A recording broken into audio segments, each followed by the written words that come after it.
जब एक रॉकेट धरती से अंतरिक्ष की ओर जाता है तो इसे देखने में बहुत अच्छा लगता है। आप में से बहुत से लोगों ने रॉकेट को लाइव अपनी आंखों से उड़ते हुए देखा होगा। जिन्होंने इसे देखा है या फिर जो इसे देखना चाहते हैं, नीचे कमेंट करके जरूर बताएं। लेकिन आपके मन में ये सवाल भी जरूर आता होगा कि आखिर ये रॉकेट कैसे उड़ता है। तभी तो आज का आप ये वीडियो देख रहे हो। आज के इस वीडियो में हम जानेंगे रॉकेट कैसे उड़ता है और रॉकेट को हमेशा लॉन्च पैड से ही क्यों उड़ाया जाता है। चलिए शुरू करते हैं आज का ये वीडियो।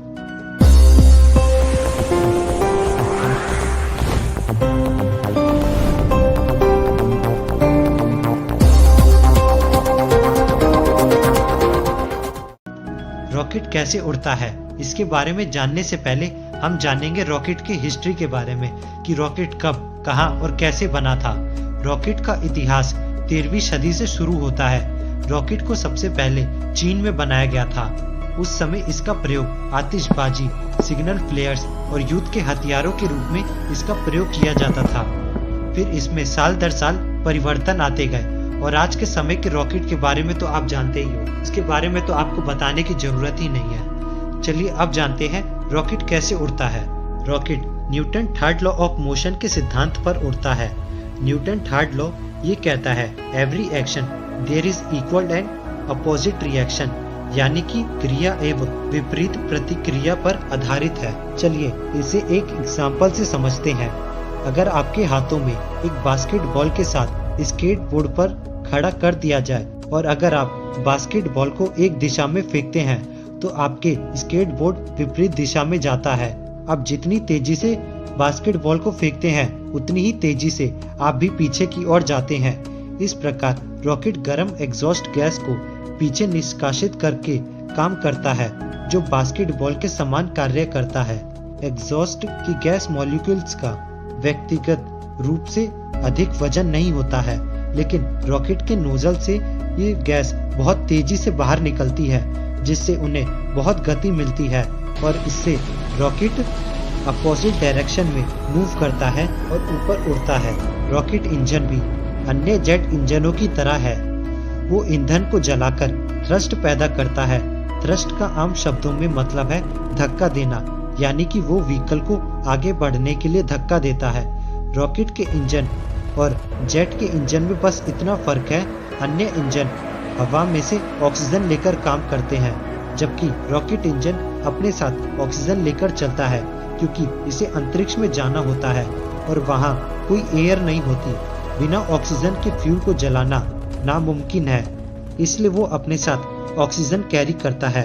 रॉकेट का ईंधन और ऑक्सीडाइजर, जिसे प्रोपेलेंट कहा जाता है, वो ठोस या तरल हो सकता है, यानी सॉलिड और लिक्विड होता है। स्पेस शटल के बूस्टर में सॉलिड प्रोपेलेंट का इस्तेमाल किया जाता है, जबकि मॉडर्न रॉकेट में लिक्विड प्रोपेलेंट का यूज किया जाता है। स्पेस में जाने के लिए हम रॉकेट और स्पेस क्राफ्ट का यूज करते हैं। तो दोस्तों, आपके मन में ये ख्याल आया होगा कि रॉकेट और स्पेस क्राफ्ट में क्या अंतर होता है या फिर दोनों एक ही होते हैं। तो आपको कंफ्यूज होने की कोई जरूरत नहीं है। मैं आपको बताता हूँ दोनों में क्या अंतर है। रॉकेट एक तरह का इंजन होता है जिसका काम अंतरिक्ष में पेलोड को पहुंचाना होता है। लेकिन अब ये पेलोड क्या होता है? तो पेलोड वो चीज है जिसमें सैटेलाइट या फिर जो स्पेस में भेजना होता है उसे पेलोड में रखते हैं। अब समझते हैं स्पेस क्राफ्ट क्या होता है। स्पेस में एस्ट्रोनॉट स्पेस क्राफ्ट में ही बैठकर ट्रैवल करते हैं। स्पेस में स्पेस क्राफ्ट का ही मेन रोल होता है। इसमें सभी एस्ट्रोनॉट और एक्सपेरिमेंट के लिए सारे चीजें मौजूद होती हैं। स्पेस में जाने के लिए स्पेस क्राफ्ट और रॉकेट दोनों की ही जरूरत होती है, क्योंकि स्पेस क्राफ्ट में एस्ट्रोनॉट को अर्थ से स्पेस में भेजा जाता है और स्पेस क्राफ्ट को रॉकेट के इंजन के साथ जोड़ा जाता है और रॉकेट ही उस स्पेस क्राफ्ट को स्पेस में पहुंचाता है।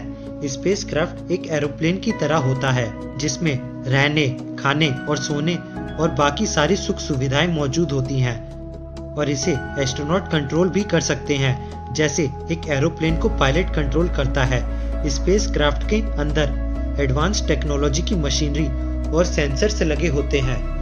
लेकिन अगर किसी स्पेस क्राफ्ट का फ्यूल खत्म हो जाए या फिर एस्ट्रोनॉट का खाना खत्म हो जाए या फिर कोई कुछ दूसरी कारण हो तो इस सिचुएशन में एस्ट्रोनॉट क्या करेंगे? इसके लिए स्पेस में इंटरनेशनल स्पेस स्टेशन मौजूद होता है, जिसमें जरूरत की सारी चीजें मौजूद होती हैं।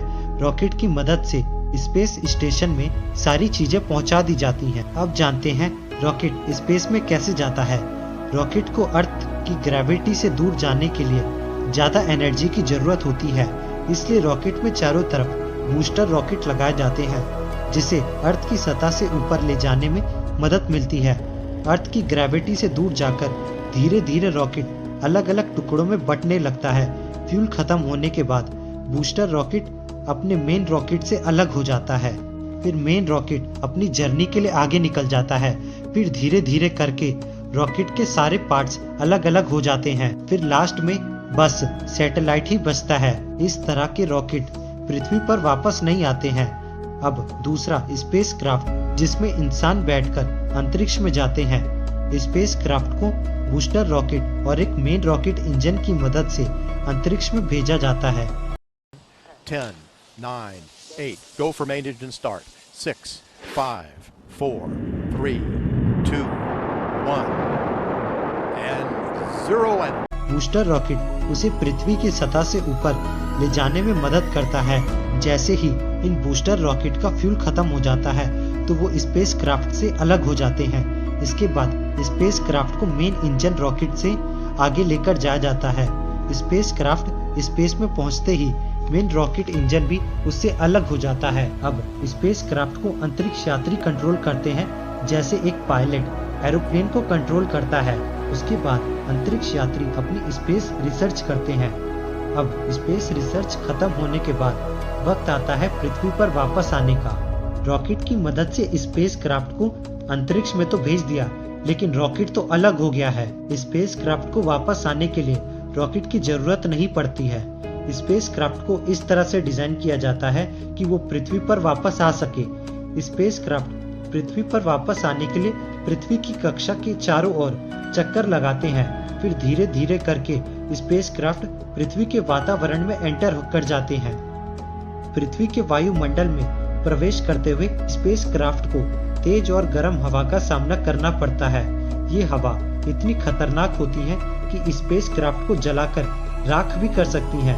ऐसे कंडीशन से बचने के लिए स्पेसक्राफ्ट के ऊपर एक हीट रेजिस्टेंस शीट बिछा दी जाती है, जिससे ये पृथ्वी पर सही सलामत वापस आ सके।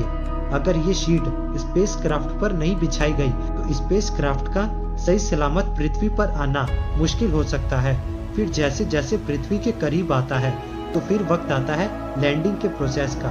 ये लैंडिंग एरोप्लेन की लैंडिंग की तरह ही होती है, बस फर्क इतना होता है स्पेसक्राफ्ट की स्पीड बहुत ज्यादा होती है, तो इसकी स्पीड को कम करने के लिए इसके पीछे लैंडिंग के वक्त पैराशूट खुल जाता है, जो इसकी स्पीड को कम करता है। इस तरह सभी एस्ट्रोनॉट स्पेस से पृथ्वी पर वापस आते हैं।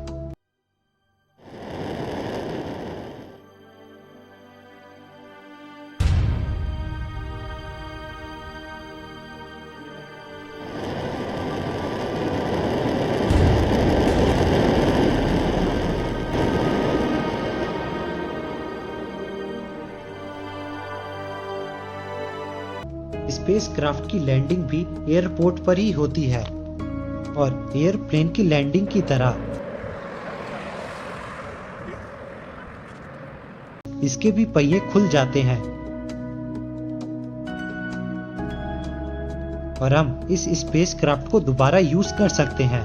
लेकिन इस वक्त हम रॉकेट को दोबारा यूज नहीं कर सकते हैं। फ्यूचर में हम रॉकेट को दोबारा यूज कर सकते हैं। अगले वीडियो में हम ये जानेंगे कि एस्ट्रोनॉट कभी व्हाइट कलर के सूट और कभी ऑरेंज कलर के सूट क्यों पहनते हैं, और ये भी जानेंगे कि एक रॉकेट को लॉन्च पैड से ही क्यों भेजा जाता है। अगर ये सब मैं आपको इस वीडियो में बता देता तो ये वीडियो बहुत लंबी हो जाती, तो इसलिए ये सब हम अगले वीडियो में जानेंगे। इसका पार्ट 2 जल्द ही आ जाएगा। आज के वीडियो में बस इतना ही। मिलते हैं अगली वीडियो में। आपको ये वीडियो कैसा लगा नीचे कमेंट करके जरूर बताना। जय हिंद।